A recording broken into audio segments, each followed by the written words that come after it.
Welcome to the Michigan Golfer Show with your host, Bill Shelton.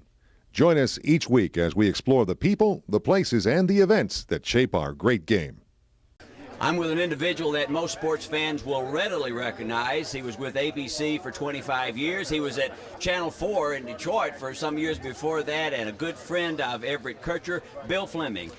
Bill, we're at the party, 85th birthday of Everett Kircher. Tell me how you became involved with this man. I believe it was 1954. Let's see, let's subtract 85 from where we are today, so that's what, 47 years ago. At that time, skiing was rather primitive. You know, it was T-bars and stuff like that, but Everett had put in a chairlift, and a familiar name for skiing was Warren Miller, who used to come to Detroit every year with his hilarious films, and in the Ford Auditorium with the American Youth Hostels would give these lectures and so forth. And he was a good friend of Everett, and I had him on my show whenever he would come. So I got interested in skiing to the point where the next year I was the MC of his show, and somebody from Boyne, and I think it was Chuck Mall.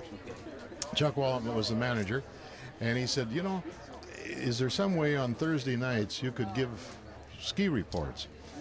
And one thing led to another. He said, but you've got to come up and see what Boyne is like. And that started it all. I got to know Everett, who was a great skier, by the way. Stein Eriksen in the Norwegian school had come in at that time.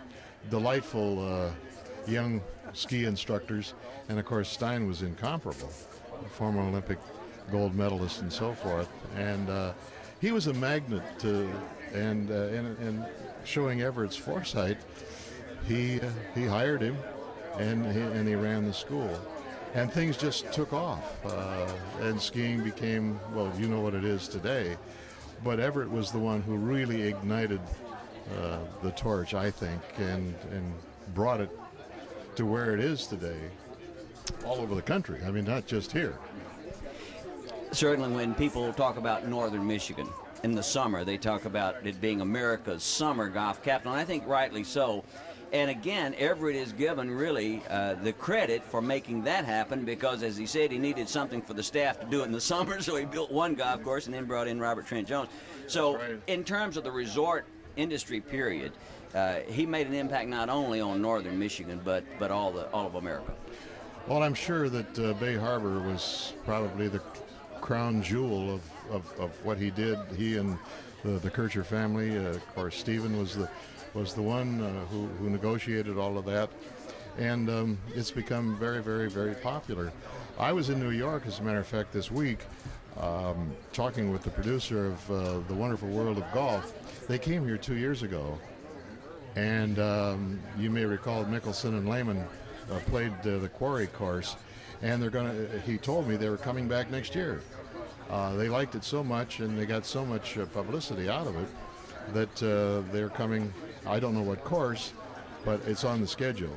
So, you know, again, here is not just national. I mean, those shows are international. They're shown all over Europe and Asia. So whatever started really has grown, and who knows where. There's no end to it, really, with such enthusiasm of everybody here. When we look at the design of the new Grand Lodge and Spa that's going on right now, and a new Pete Dye course coming in, as you say, at 85, Everett and his family have still got things going. Well, what are you doing these days? Well, I'm fully retired. I live happily up in Goodhart, which is not very far from here. And so I'm pretty familiar with the area. So it wasn't any shock to me to come up and see all this beauty. I'm quite a ways north. Back in the middle 50s when I first came to the mountain. I think the thing that I regret more than anything else was that I never was able to ski for very obvious reasons.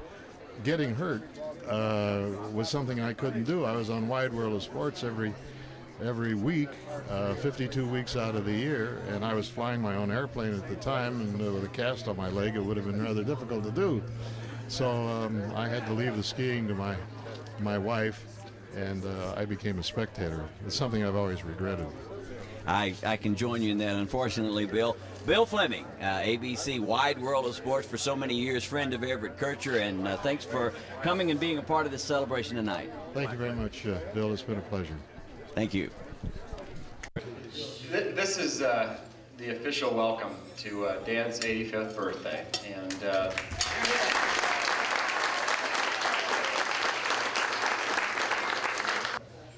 we have a lineup of volunteer spokesmen, some reputable, some unreputable. You can make the choice of who is and who's not.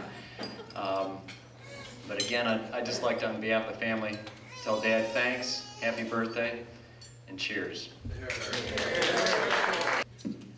Most of us really don't look forward to birthdays, but I think I can speak for everybody in this room.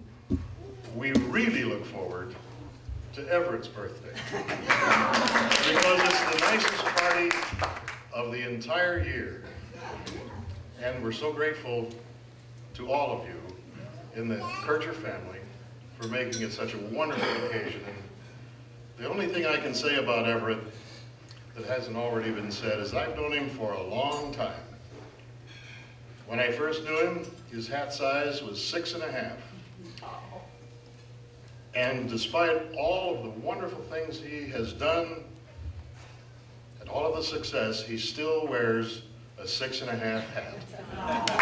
Happy birthday.